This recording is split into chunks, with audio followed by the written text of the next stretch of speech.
Deus é capaz de fazer abundantemente mais e além de tudo que nós podemos ousar, esperar, pedir ou pensar. Vamos, eu os desafio a serem ousados em suas orações.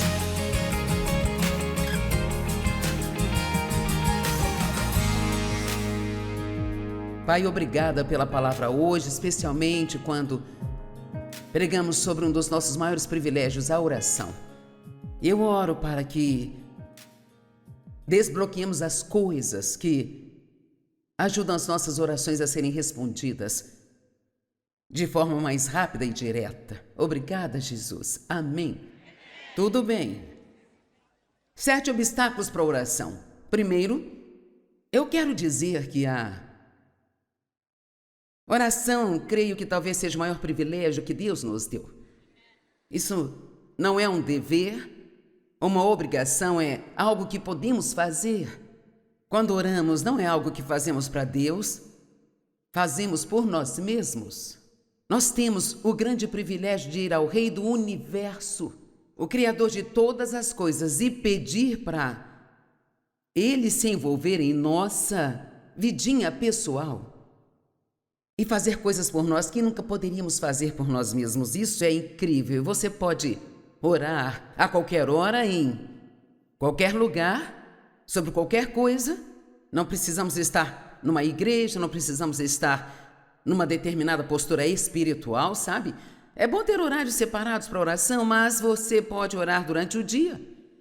Nós costumávamos falar o que muitos aqui talvez ainda falam: quando eu for orar, eu orarei sobre isso. Bem, não precisa fazer isso, você pode orar agora. Então, o primeiro obstáculo para a oração é: você não pode obter uma resposta se não perguntar.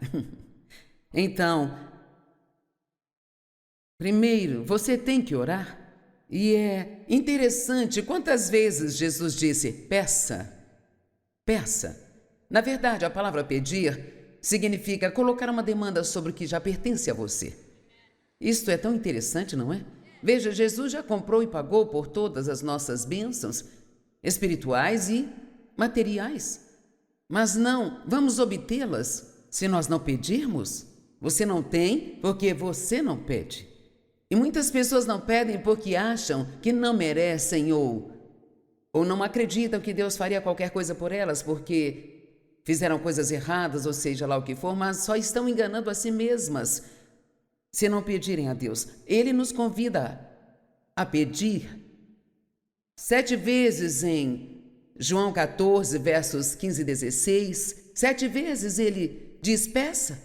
João capítulo 14, do 12 ao 14, diz: em verdade, vos digo que todo aquele que crê em mim fará as obras que eu faço, e coisas ainda maiores do que estas farão, porque eu vou para o Pai. Agora, sabe, eu levei muito tempo para sentir que tinha algum entendimento sobre esta escritura. Como alguém poderia fazer coisas maiores do que as que Jesus fez? E eu alocaria esse pensamento aos milagres que ele fez e às coisas incríveis, mas acredito que se refere mais ao que todos nós podemos fazer juntos, sabe? Como corpo de crentes. E eu digo isso com um espírito correto, mas você percebe que eu alcancei mais pessoas em um dia, na TV, do que Jesus alcançou nos 33 anos em que esteve aqui. Isso é incrível, não é? E isso é por causa da tecnologia que Deus disponibilizou e que o diabo está tentando dominar e usar. E precisamos usar essas coisas para levar o Evangelho ao mundo todo e assim, então, conseguirmos fazer grandes coisas. E é incrível quantas pessoas hoje, me espanta quantas pessoas devem sentar-se com o telefone na mão o dia inteiro só olhando para algo. Colocamos uma foto boba do meu filho tentando me fazer dançar com ele. Quantos viram isso? Ok, veja, muitos. Bem, de certa forma isso me agravou, porque eu tinha algo no meu Instagram a respeito de estudar a palavra, e tivemos 42 mil acessos, e essa coisa comigo dançando, ela ficou acima de 1,4 milhão. Eu pensei, talvez eu esteja num negócio errado, talvez tenha um segundo trabalho, talvez eu possa começar a dançar e fazer com que muitos me assistam. E então, pensa, quantos concordam que às vezes nós meio que sentimos bem, talvez eu não devesse pedir isso, sabe? É como achamos que Deus está bravo conosco. Eu garanto que Deus não está bravo com você. E mesmo que você tenha feito algo errado, pode simplesmente se arrepender. E se arrepender é estar disposto a ir numa nova direção, então é como se nunca tivesse feito isso. E você pode pedir a Deus por qualquer coisa que precisar. Lembro-me de uma mulher que conheci numa loja, ela era balconista e nós conversamos enquanto ela me atendia e acabei descobrindo que ela era cristã. Então perguntei-lhe se o salário dela era por comissão ou fixo e ela me disse, bem, somos assalariados, mas temos que atender a certos critérios, nós temos que cumprir metas ou acabaremos perdendo o nosso emprego. E ela disse, eu estou muito preocupada porque minha meta tem sido meio baixa. E eu lhe disse o que soa normal para mim. Eu disse, bem, você já orou para que Deus lhe dê favor e envie clientes para você aqui? E ela disse, ela já era cristã há 30 anos e ela disse, bem, você acha que seria certo pedir a Deus algo assim? Eu disse, você pode pedir a Deus qualquer coisa. A pior coisa que pode acontecer é Ele não te dar. Então, sabe, você não precisa ter medo. E eu amo esses, Deus, será que você vai fazer isso? Vai fazer aquilo? Vamos parar de ir a Deus com esses pequenos pontinhos, sabe? Com medo de que Ele não faça muito por nós e começar a pedir ousadamente. Como diz a Bíblia, obviamente você tem que ter um coração certo e reverente e esse respeito por Deus, mas eu só quero que você saiba que Deus quer ouvir a sua voz, Ele quer ouvir o que você tem a dizer e Ele quer que você peça para Ele coisas que quer e precisa, mas como você vai ver hoje, Ele quer que nos importemos mais com as coisas espirituais do que com as materiais. Amém? E eu nem estou falando de coisas como Deus, você vai me dar um carro novo, vai me dar isso, vai me dar aquilo outro. Porque a Bíblia diz claramente que se buscarmos primeiro o seu reino, todas as demais coisas serão acrescentadas. Buscai primeiro o reino de Deus e o seu modo de ser e fazer, e o mais lhes serão acrescentados. E deleita-te no Senhor e Ele satisfará os desejos do teu coração. Então, você pode ter algo em seu coração que gostaria de ver acontecer em sua vida? E se você está mais preocupado em crescer espiritualmente, essas são as coisas que você estuda e pede a Deus, Ele fará estas coisas, mas Ele adicionará como um bônus os desejos do seu coração. Acho que uma das razões de não termos as orações respondidas é porque estamos indo atrás apenas das coisas materiais e renando as coisas que são realmente importantes. E você verá daqui a pouco, eu vou tomar um tempo para ler para você as orações do apóstolo Paulo, que ele orou pela igreja. Elas estão em Efésios, Filipenses, em Colossenses e Gálatas, eu acho, e nenhuma vez em nenhuma dessas orações, Paulo pediu que qualquer um do povo fosse livre de seus problemas. Nem pediu uma única vez coisa material para si mesmo ou para qualquer um. Ele pediu coisas como que conhecessem qual a altura, a largura, o comprimento e a profundidade do amor de Deus por elas. Que tivessem revelação, conhecimento. Tudo o que ele pedia era algo que as tornaria mais maduras espiritualmente, mas Deus ainda cuidava e supria suas necessidades. Passe tempo todos os dias orando e, mais uma vez, não significa que você tem que sair para um canto e ficar de joelhos e fechar os seus olhos para parecer espiritual. Significa que você pode falar com Deus sobre o que você precisa, e é bom, como eu disse, ter um tempo fixo para oração. Quando você está tranquilo, numa atmosfera tranquila, fique quieto por dentro e faça isso reverentemente, porque você está falando com Deus e você ficará surpreso com o que Ele fará em sua vida. E eu farei, verso 13, João 14:13. Eu farei tudo o que vocês pedirem em meu nome, para que o Pai seja glorificado no Filho. Vocês podem pedir qualquer coisa em meu nome e eu o farei. Agora eu tenho que admitir para você que depois de 45 anos de ensino, ainda não consigo entender totalmente essas escrituras, que podemos pedir qualquer coisa e ele vai fazer. Agora temos que interpretar escritura por escritura. Não podemos apenas tirar uma escritura lá do meio e fazer disso tudo. Tem outras escrituras que dizem que tudo que pedirmos de acordo com a sua vontade, ele vai fazer. Então, Deus ouve nossas orações e ele nos dá o que ele sabe que é melhor para nós, e ele faz isso no seu tempo. João 15:17-8. Se permanecerdes em mim, as minhas palavras em vós, pedireis o que quiserdes e será feito. Todos digam: peça. Nisso é glorificado meu Pai, que vocês deem muito fruto, mostrando assim que são meus discípulos. João 15:16. Não me escolhestes, eu vos escolhi e vos designei para que vades e deis fruto, fruto que permaneça, para que tudo que pedirdes em meu nome, o Pai vô-lo conceda. Estas são promessas ultrajantes, sabia? Este é um convite quase que ultrajante. Eu sou Deus, venham a mim e me peça qualquer coisa, e eu farei. Uau!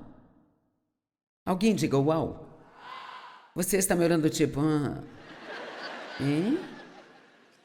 Você tem que ser ousado na oração. Uma vez eu senti algo no meu coração e talvez você me ache estúpida, mas eu orei para que eu fosse capaz de ajudar todas as pessoas do planeta inteiro. E eu até pensei, isso é burrice, sabe? Mas eu orei assim mesmo. E eu tenho certeza que não alcancei todos, mas estamos pregando em mais de 100 idiomas, em 2/3 do mundo. Então, você sabe o quão incrível isto é? Que uma mulher com uma formação de 1º grau e começou com o coração partido, uma mulher bagunçada, está tendo o privilégio de pregar para tantas pessoas ao redor do mundo? Mas vamos nos lembrar,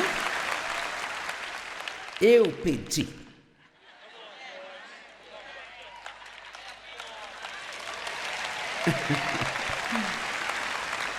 Eu pedi algo que parecia ultrajante, que eu realmente não merecia. E Deus fez. Me pergunto, quantas coisas você está perdendo? Ou eu estou perdendo? Porque simplesmente não pedimos. Entendam que o diabo quer que tenhamos essa ideia, eu não mereço. E você deve agradecê-lo por lembrá-lo, porque ele está certo. Você não merece, eu não mereço, mas essa é a grande coisa sobre Deus. Quando vamos a Ele em nome de Jesus, não estamos apresentando a Deus tudo o que nós somos, estamos apresentando o que Jesus é. É o que a Amplificada diz, quando você ora em seu nome, está apresentando a Deus tudo o que Jesus é. Ele disse, eu lhes dou o meu nome. Sabe, nós temos a procuração para usar o nome de Jesus como se fosse ele. João 16, verso 26 e 27, naquele dia pedireis em meu nome. E não digo que pedirei ao Pai em favor de vocês, pois o Pai ama vocês, porque vocês me amaram e acreditaram que eu vim de Deus. Ele disse, eu não vou pedir por vocês, estou lhes dando meu nome e estou lhes dando o poder de irem direto a Deus e pedir o que vocês quiserem e precisarem. Me pergunto se alguém está tendo uma ideia de quão poderoso isso é. Uau! Quase me faz querer não fazer nada mais além de orar, sabe? Ele deu essas instruções antes do jardim do Getsêmani, onde seu sofrimento começou. Nós perdemos muitas coisas na vida porque nós deixamos de orar. Há muito mais que Deus quer fazer por você do que você pode imaginar. Deus é capaz de fazer abundantemente mais e além de tudo que nós podemos ousar, esperar, pedir ou pensar. Vamos, eu os desafio a serem ousados em suas orações. Assim como quando eu pedi para ajudar todas as pessoas do planeta. Sabe, eu fiz isso e pareceu estúpido até para mim. Mas eu pedi. Tiago 4:2, eu li isso para você no ensino desta manhã. E esta é uma tradução diferente, diz, você deseja, mas você não tem, então você mata, o que significa odiar as pessoas. E sabe, é lamentável, mas às vezes nos ressentimos e não gostamos, e até odiamos as pessoas que têm o que gostaríamos de ter e não temos. Não seja assim. Se tivermos inveja daquilo que outra pessoa tem, nunca conseguiremos o que nós queremos. Ouviu o que eu disse? Enquanto tivermos inveja do que o outro tem, nunca conseguiríamos o que queremos. Acho que às vezes é um teste que Deus faz conosco, de colocar alguém na nossa frente que tem tudo que gostaríamos de ter e nós não temos, só para ver se ficaremos felizes por eles ou se vamos ter inveja deles e não gostar, sabe? O ciúme é um grande problema. Se você tem ciúmes de alguém, ciúmes de algum irmão ou de alguém com quem trabalha, você precisa pedir a Deus que o perdoe e começar a orar para que eles sejam abençoados ainda mais do que são.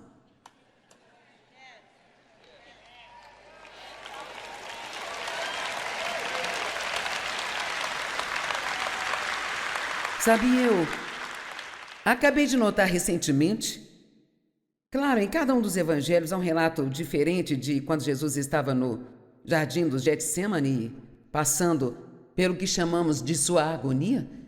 Eu não sei se você percebeu ou não, mas Jesus não queria ir para a cruz. Por 3 vezes, em momentos diferentes, ele foi ao Pai e disse: Pai, se possível, passe de mim este cálice. No entanto, seja feita a tua vontade, não a minha. Então, tudo dentro dele não queria ir para a cruz, e eu não acho que foi tanto por causa da crucificação, mas foi por estar levando nossos pecados sobre si. Eu nem consigo imaginar o quão horrível deve ter sido para ele, para alguém tão incrível e santo como ele, ter que tomar o pecado do mundo inteiro. A Bíblia diz, ele se fez pecado. Uau!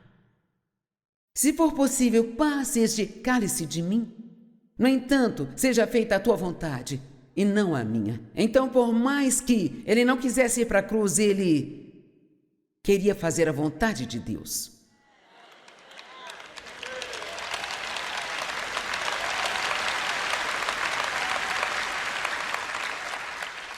E isso me faz pensar o quanto isso deve ter sido difícil para ele.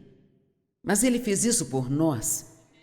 Ele deu a todos nós o privilégio de irmos a Deus em oração e assim pedirmos em seu nome por tudo o que quisermos e precisarmos.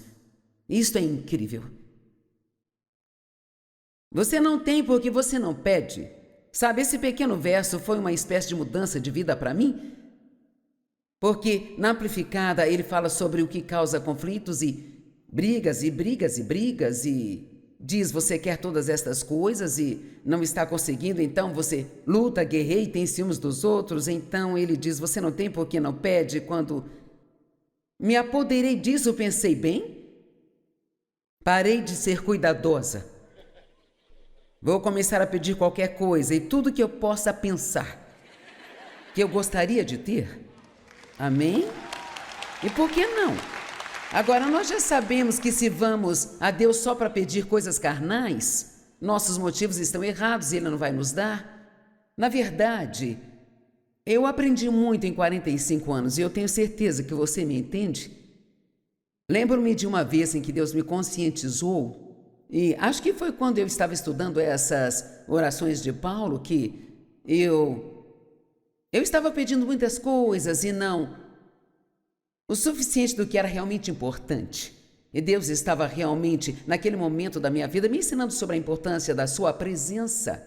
P-R-E-S-E-N, cedilha A. Não seus presentes, P-R-E-S-E-N-T-E-S.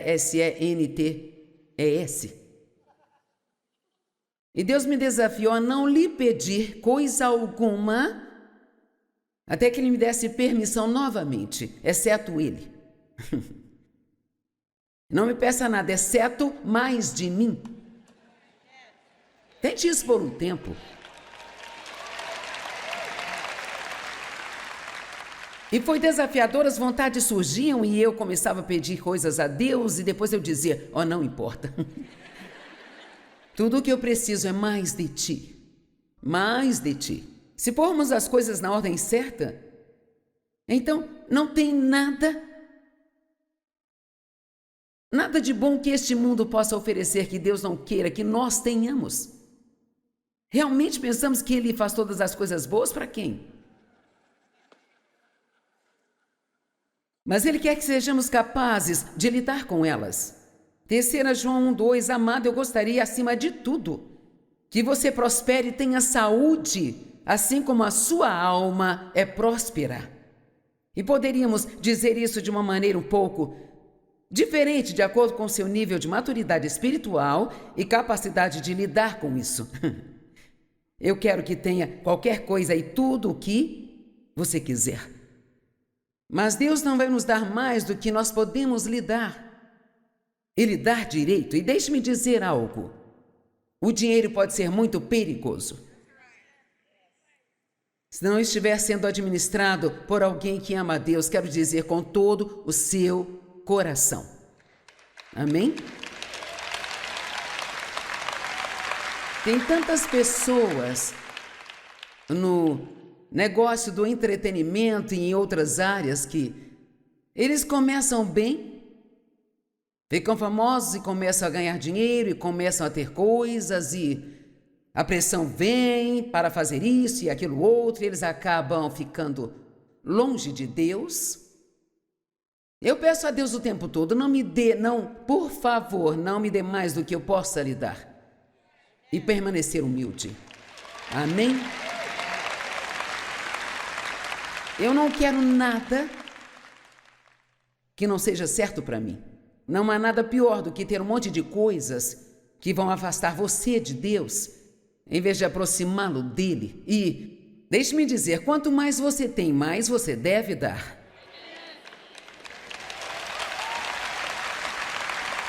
Você começa onde está, começa a dar uma parte do que tem, não importa o quão pequeno isto seja.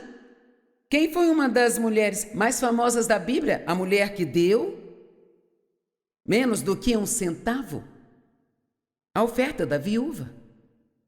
Na verdade, nem sequer temos uma moeda tão pequena quanto a que ela deu, sabe? Quantos têm idade para se lembrar do tempo dos moinhos? Meu Deus! Eu e mais 2 pessoas? Agora eu me sinto muito antiga. Vamos lá, me ajudem. Vocês idosos então se lembram dos tempos dos moinhos? Eles eram vermelhos e verdes, certo? Eu vou para aqui falar com pessoas mais velhas. Eles eram de plástico? Eles nem eram realmente de metal. Eram de plásticos, eu acho. Sim, eram. Então, quando você ia comprar algo, era tantos dólares e tantos centavos e 3 moinhos. Você pensa, o quê? Hã? Eles se livraram disso, sabe? Mas, então digamos que essa viúva deu talvez 2 moinhos, menos do que 1 centavo, e ela ainda está sendo falada na Bíblia. Então não estamos falando de quantidade, mas de sacrifício. E Jesus disse, ela deu tudo o que ela tinha. Mas você deu apenas um pouco do muito que você tem. Eu acho que Jesus não está tão preocupado com o que damos, mas o que Ele é com o que nos resta depois de darmos. Amém? Tudo bem, vou sair do dinheiro. Em todo lugar que você vá, todos falam de dinheiro, mas o único lugar que te incomoda é na igreja.